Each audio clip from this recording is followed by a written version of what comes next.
I didn't become a priority for my own project. And again, this just ended up making time blow out. And every time you blow out your time, well, I'm sure you know what happens then. Your costs blow out. And I really believe that you have got to have such a tight grip on your time, because otherwise you are just going to end up costing yourself so much money. And if you can, then really try and make sure that you treat yourself. If you are kind of doing this project for yourself, then treat yourself as if you were the client. Welcome to Imprint, a podcast about creating a home and life you love. I'm Natalie Walton, an interior designer, stylist, and best-selling author focused on an holistic approach to homes. Each week, I'm sharing insights and interviews about the creative process to help you enhance both your interiors and well-being, as well as provide you with the tools and resources to make considered and sustainable choices with all that you create. Hello everyone, welcome to Imprint. I'm very grateful that you're joining me today. I really appreciate you listening in to this podcast. I know that there are so many things that you could be listening to when you're going for your walk. Maybe you're like me, you listen to podcasts while you're cleaning the kitchen or doing the laundry or going on the drive to pick up the kids from school pickup or drop off or all of those things. I have a friend who laughs at me because she says, whenever I see you in the car, you've always got your earpods in. And I know you're listening to podcasts, and I feel guilty that I should be listening to podcasts, but I do love listening. I mean, that's kind of like, me time for me. It's kind of my time to just do the things that inspire me, nurture me, really kind of feed me in some kind of way. So if Imprint is that for you, I'm really grateful and appreciative of your time. And today I want to share, well, part of me doesn't, but I thought it might be helpful to share some of the biggest lessons that I've learned on my most recent renovation project, which has been a build in Byron Bay. This was an existing building. And so it wasn't one like building from the ground up, but basically we kind of took everything out of there and really worked with the shell of the building and completely transformed it. Now, it is my very, very great hope that by the time that this episode goes live, it is actually open as a showroom that you can come and visit in Byron Bay. If not, it will be so close, but it's very hard, and I've kind of been burnt with this whole process a little bit. We've had several factors kind of going against us, but it should very much be up and running. And if you are a local, please come and say hello. If you are visiting Australia, then please put it on your list of places to visit. There are so many incredible places to visit in Byron Bay, in what's called the Arts and Industrial Estate, and there are some really, really great businesses. So I would love to have you come visit. If not, then you can check it out on Instagram for Imprint House, and we'll be doing all sorts of features and hopefully having an opening of sorts. So anyway, stay tuned for all of that if it hasn't already happened. I am recording this a little bit ahead of time, because I do like to, as much as possible, batch my content when I can. And I'm about to go into a very intense period of work and just want to get ahead a little bit. So that is something that I really find a lot of value in. So the reason I wanted to create a podcast about this topic is that there is a lot of there are a lot of TV shows about renovation, and they make it look, they put all the drama in. And so it's not like things don't go wrong, but it doesn't really represent the true arc and the true journey of renovating a space. And I wanted to sort of share my own journey in the hope that you don't make some of the mistakes that I did. And even though, this is the crazy thing, is that you can do it many times and you still do things that don't go according to the plan, or you sort of think, next time I'm going to do this better, or I'm going to do this differently. And so I want to share some of the big lessons that I've really taken from working on this project, and hope that it will help you if you're planning to work on a project. And it doesn't even necessarily have to be that you're working on a renovation. Maybe you're just, doing some updates to your home, but they're still really important points to take in mind. So I hope that you find this really helpful and wherever you're at on your journey. So the first really big challenge is that, that you can face when you're sort of deciding to do a renovation or a remodel project is that perhaps, you don't really know where to start. There are so many different steps that are involved in the process. And I think we, as creatives, we love and we sort of like to think about, the vision and what it's going to look like. And we get really excited about that. And I certainly do as well. But there are so many different moving parts to a renovation. It is not just about what it looks like. It is also about getting trades involved and having a builder or a contractor and all of the sort of the subcontractors that are related to that, the plumbers and the electricians and all the different parts and the drawings and the technical requirements and compliance and, all different elements. And it's really important to have a very clear picture of all those different elements, not to mention your budget, of course, and have a really clear plan and process about what you're going to do.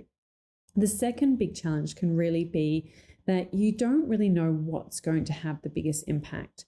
And I'm kind of quite fortunate in this sense of, I think my years of working in interior styling, where it really is about actually being incredibly resourceful and learning how to make the most of what you've got and using those decorative elements to kind of really enhance a space, that I do feel like that has helped train my eye in that sense of what will have the biggest impact.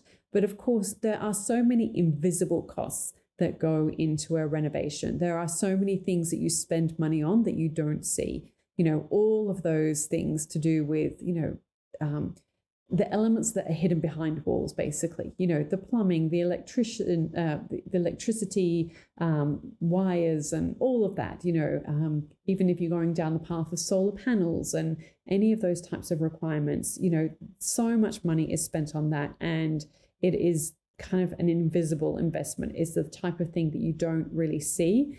And it can kind of feel a little bit boring to spend your money on that. But ultimately, that's the essential parts to make sure that everything functions and works.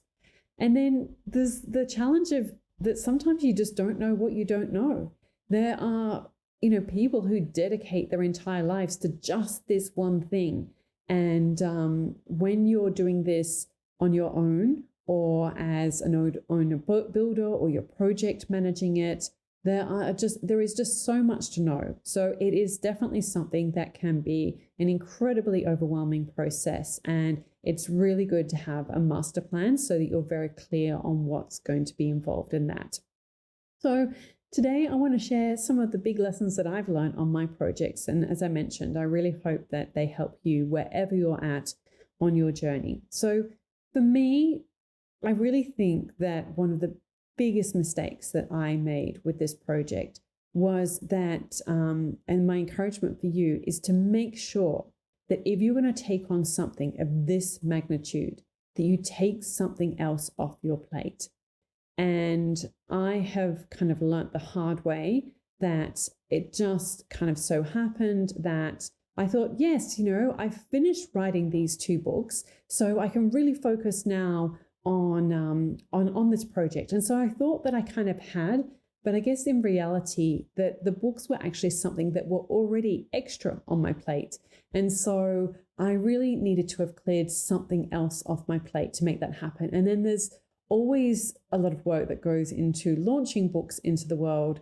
And so that was definitely a really big challenge for me in terms of just time. Having enough time to make it all happen. And I certainly dedicated a lot of time to the design process and creating the master plan in terms of the vision of what the space was going to look like, and getting references and all of those kind of things. But just then having the actual time to see all of those kind of, I don't want to use the word boring again, but to see those parts of the project through that are more the less exciting and fun parts of the project, which is the relaying the information to the contractors and the trades, and the back and forth on that, and being on site and all of that. And it's really piecemeal. And the way that I kind of work, and the way that my brain really works, is that I really thrive on structure. I really love kind of knowing, okay, like today I have recorded 3 podcast interviews, and now I'm doing this particular session because I'm in that zone, I've got the equipment out, I'm in that headspace, and so I just want to keep going.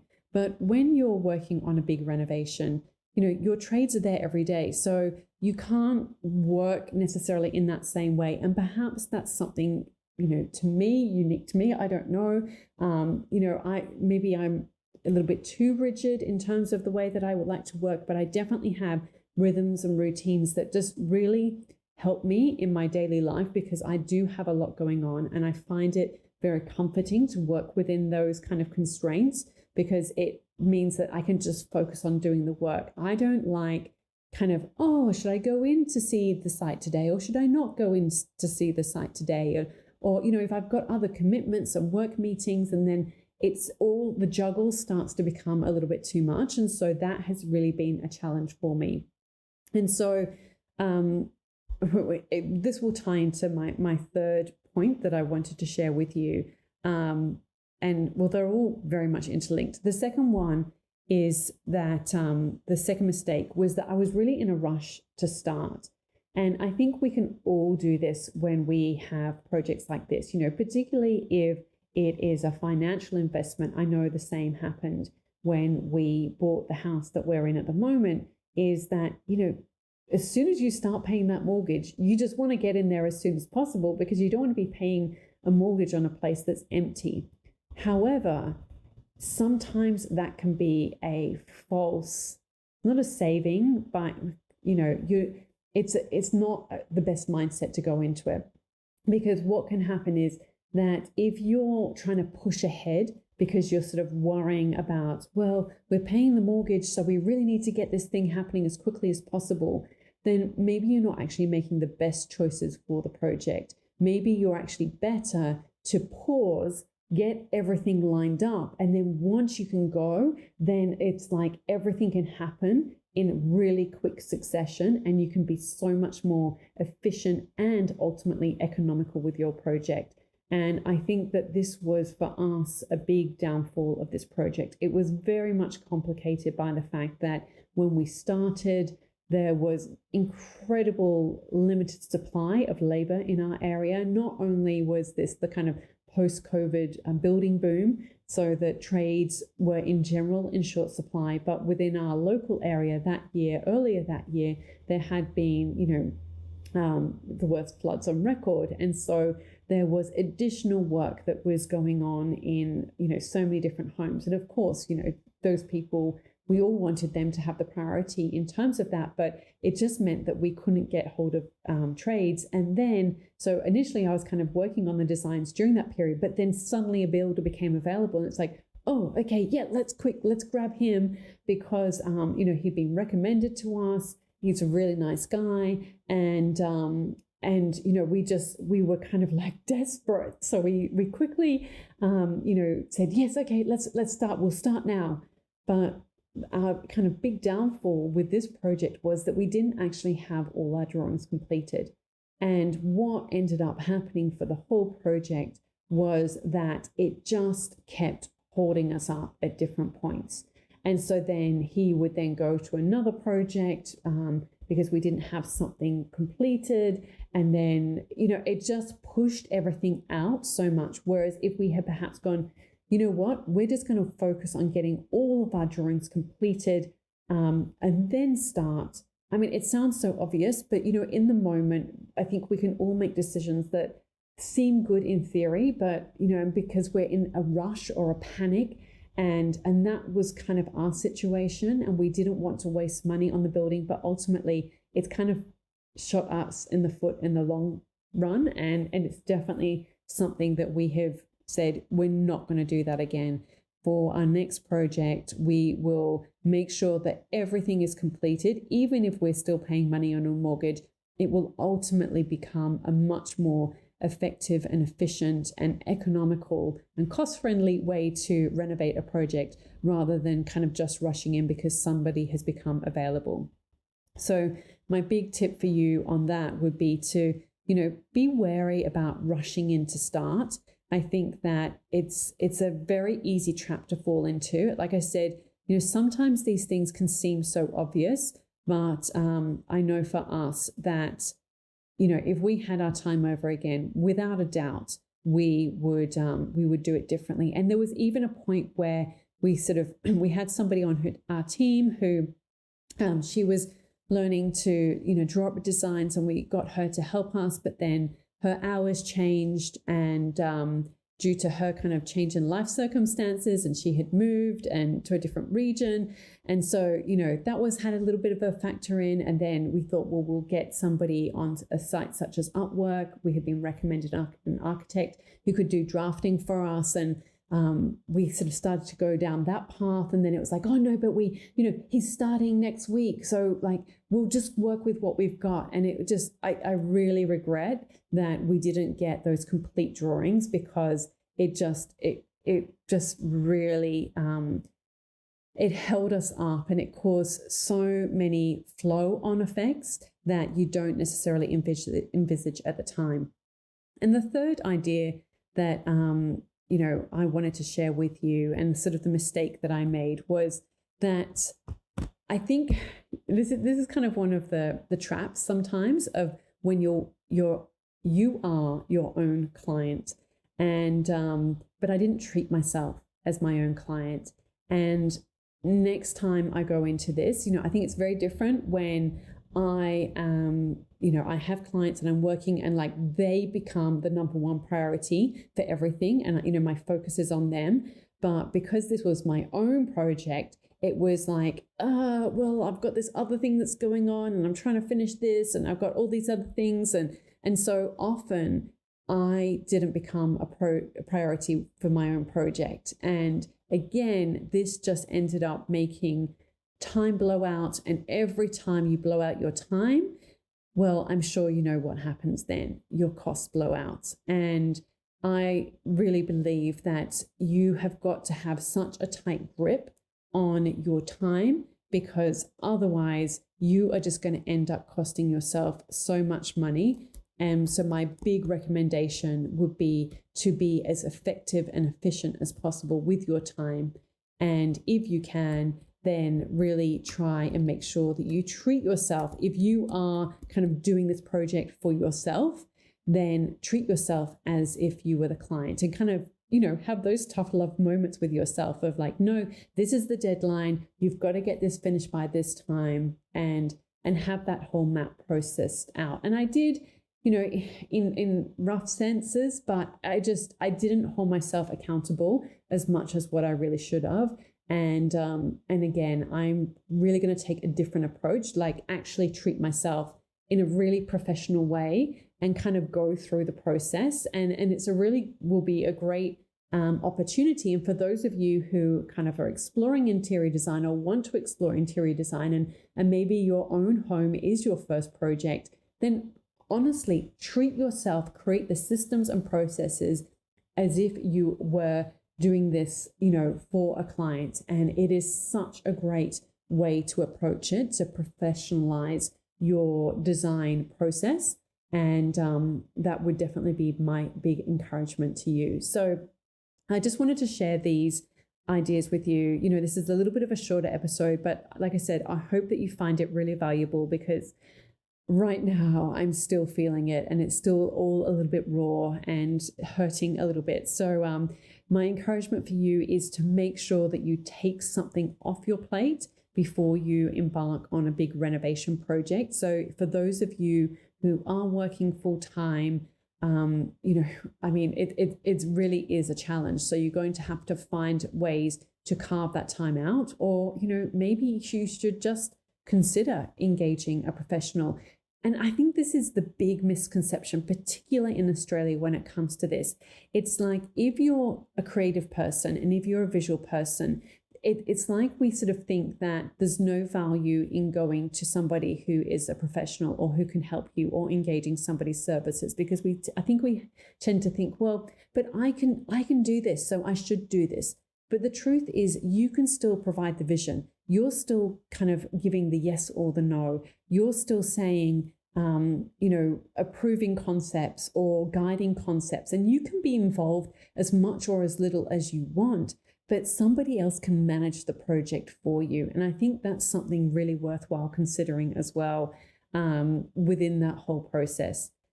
The second big idea was that I really encourage you to not be in a rush to start. So really make sure as much as possible that you have got as much stuff completed before you actually get trades onto site and onto the location. Because once they're there, you really want to make sure that they can maintain the momentum while they are there. Because once they leave, it's very, very hard to get them back. And then the third big idea that I wanted to share with you is to treat yourself like you are a client. Really professionalize the process of what you're doing and what you're designing, because it is very easy to kind of put yourself last, and ultimately that's just going to end up costing you a whole heap of time and money. And I really, no one wants to spend more money than they have to. I mean, we all would rather have that money go towards our projects rather than go towards just wasted money because we weren't, organized enough, or we just didn't put enough time towards this project. So like I said, I hope that these help you just to kind of really get that clarity on the process of what you need to do and the steps that you need to take. My other podcast with Courtney Adamo, Renovation Ready, is the second season is live, and we're going into more details about all things renovation. So if that is something that you enjoy listening to, then come over and listen to us talk all things renovation there. And in the meantime, I hope you have a beautiful week. I hope that this has been helpful for you. If you know of anyone who's about to renovate, then my encouragement would be that you perhaps share this episode with them. I know that, it is something that we think is actually so much easier than what it is. And I think that the more I always get this one wrong, forewarned, forearmed, you know what I'm talking about. The more prepared we can be beforehand, then the better position we're putting ourselves in, and ultimately the more time and money we're going to save. So please feel free to share this with anyone that you know who's about to renovate, because like I said, these are very big lessons that I've learned on my most recent project. And it's not like it's my first time that I've done this. So it just goes to show that it is a continual learning journey. And I hope that this helps you wherever you're at. And I look forward to connecting again with you soon. Have a beautiful week. All of the links and info for this episode are at nataliewalton.com/podcast. Don't forget to subscribe so that you can get a direct download of the latest episode. And I really appreciate when you take a minute to rate and review, as well as share the love with someone you know who might benefit from this episode, or on social media. If you'd like to access a range of free resources, come visit my website, nataliewalton.com. Thank you to Jaeger Media for producing this podcast. And I would also like to acknowledge the people of the Bundjalung Nation where it was recorded, and pay my respects to elders past, present, and emerging. I look forward to connecting again soon. I'm Natalie Walton, and you've been listening to Imprint.